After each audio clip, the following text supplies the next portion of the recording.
एक साधारण किसान क्या होता है कि जब से उन्हें पहली बार उसने फसल स्टार्ट की होगी,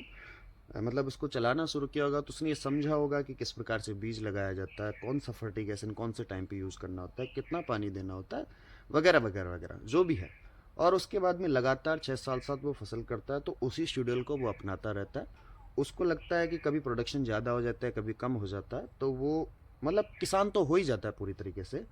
लेकिन एक साधारण किसान में और एक्सपीरियंस यानी अनुभवदारी जो किसान होता है उसमें क्या डिफरेंस होता है, ये बहुत सारे लोगों को पता नहीं है। हालांकि मैं भी अभी उन्हीं 60 से 70% लोगों में हूँ जो पॉली हाउस तो करते हैं लेकिन उनको पूर्ण जानकारी नहीं होती है। कुछ किसान साथी उससे होते हैं जिनको 8-10 साल से नॉलेज भी है कि वो बढ़िया काम कर रहे हैं पॉली हाउस के क्षेत्र में, लेकिन पॉली हाउस में बहुत सारी ऐसी छोटी छोटी जानकारियाँ रहती है जो हमारे किसान साथियों को पता ही नहीं रहती। तो ये सारी चीज़ें सीखनी पड़ती हैं। जैसे कि मैं पहली बार में पॉली हाउस में काम कर रहा हूँ। हम बात करते हैं सीधे मुद्दे की कि जो पॉली हाउस होता है उसमें वो जो छोटी छोटी बातें हैं वो किसान साथियों के बारे में क्या क्या हो सकती है, जिससे किसान साथी इस वीडियो को देखें, उन्हें तो लाभ मिले कि पॉली हाउस में हम करते करते हमें ये चीज़ें कभी ध्यान में आई है नहीं आई है। और कैसे कुछ किसान साथी ऐसे भी होंगे जिनको ये पूरी तरीके से पता भी होगा। लेकिन मेरा ये अनुमान है कि अगर 100% किसान पॉली हाउस कर रहे होते हैं तो उसमें से 30 या 40% किसानों को ये बातें पता होती है। बाकी 60 से 70 किसान प्रतिशत बिल्कुल मेरी तरह हैं जिनको इस चीज़ों के बारे में पता नहीं रहता। लेकिन पॉली हाउस करते करते और पॉली हाउस की पढ़ाई करके जो मैंने सीखा है, 2-2.5 महीने का जो मैंने पढ़ाई की है, और उसके बाद में जो पॉली हाउस का जो भी काम मैंने किया है उससे मुझे इन छोटी छोटी चीज़ों के बारे में नॉलेज मिली, और भी बहुत सारे किसान साथियों से मुझे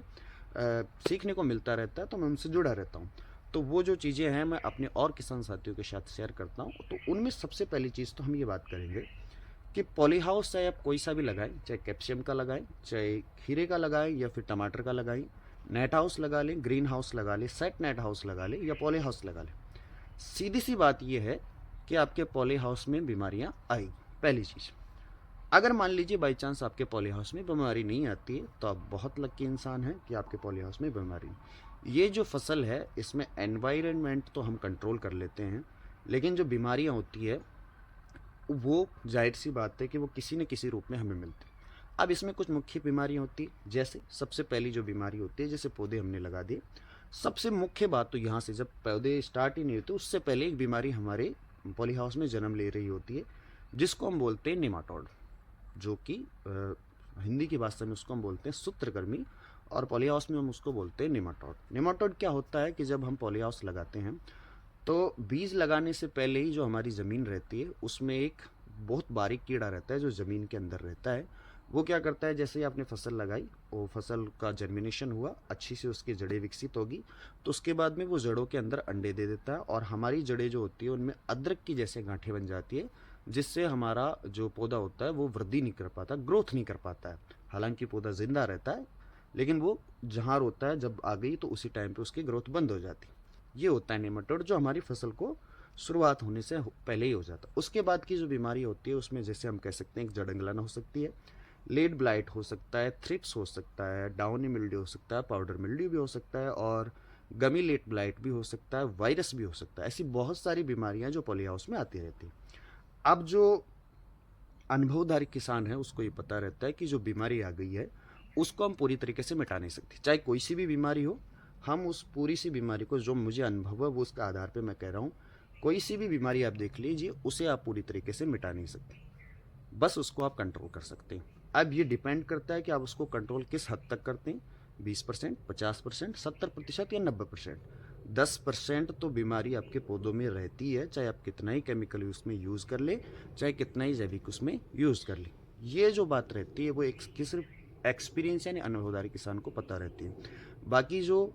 जिसको अनुभव नहीं है और वो लगातार खेती कर रहा है, प्रोडक्शन निकाल रहा है, प्रोडक्शन बढ़िया बन रहा है और वो बेच रहा है मार्केट में और उसको पैसे मिल रहे हैं, उसको इस बात से कोई लेना देना नहीं रहता है कि हमारा जो पॉली हाउस है उसमें वो बीमारी जो कंट्रोल हुई है या नहीं हुई है। वो क्या करता है, जैसे मान लीजिए उसकी बीमारी आ गई पहली बार में, उसे किसी ने सलाह दी कि आपके पॉली हाउस में ये बीमारी है, इसके लिए आप ये दवाई यूज़ की, तो वो दवाई लाएगा, उसको यूज़ करेगा, और अगर एक दिन बाद में उसको रिजल्ट नहीं मिलता तो उसका बिलीव नहीं रहता है, वो अगले दिन किसी और के पास जाएगा और बोलेगा कि यार मेरे पॉली हाउस में ये परेशानी है, तो मुझे क्या करना चाहिए, मैंने कल ये दवाई चलाई लेकिन उसका कोई इफेक्ट नहीं मिला। तो फिर वो दूसरी दवाई लाएगा और फिर उसको भी छिड़क देगा। 2 3 4 जब तक उसको पूरी तरीके से कंट्रोल नहीं मिल जाता, वो लगातार उसके अंदर पॉली हाउस में दवाइयाँ दवाइयाँ छिड़कता रहता है, जिससे हमारा पूरा जो पॉली हाउस है उसमें केमिकल की मात्रा बहुत ज़्यादा बढ़ जाती है, और हमारी जो फसलें या जो हमारा प्रोडक्शन होता है वो बहुत ज़्यादा जहरीला हो जाता है। इसी वजह से मार्केट में पॉली हाउस जो होता है उसके बारे में ये धारणा बनी हुई है कि पॉली हाउस में जो भी फसल होती है उसमें बहुत सारा जहर दिया जाता है। ये पॉली हाउस में जहर देने का काम नहीं है। पॉली हाउस में काम किया जाता है, ये हम मान के चलते हैं कि ये बात सच है कि इसमें केमिकल जो दवाइयाँ होती हैं उनका बहुत ज़्यादा यूज़ किया जाता है। लेकिन आप ये बताइए कि संसार में ऐसी कौन सी चीज़ है या ऐसी कौन सी फसल है अब के टाइम की, पुराने ज़माने को अगर हम छोड़ दें तो अब के टाइम की ऐसी कौन सी फसल है जिसमें केमिकल चीज़ों का उपयोग नहीं किया जाता। मेरे हिसाब से संसार की या अभी जो प्रेजेंट टाइम पे जो भी खेती हम कर रहे हैं उसमें ऐसी कोई चीज़ नहीं है जिसमें केमिकल का उपयोग नहीं किया जाता। यानी पूरी तरीके से जो भी संसार पे जो भी चीज़ हम फसल खाने के लिए उगा रहे हैं वो पूरी तरीके से केमिकल से ही रिलेटेड होती है। मतलब उसमें केमिकल अंश मात्र ही हो लेकिन होता ज़रूर है। तो अगर ऐसा है कि जहर दे रहे हैं तो फिर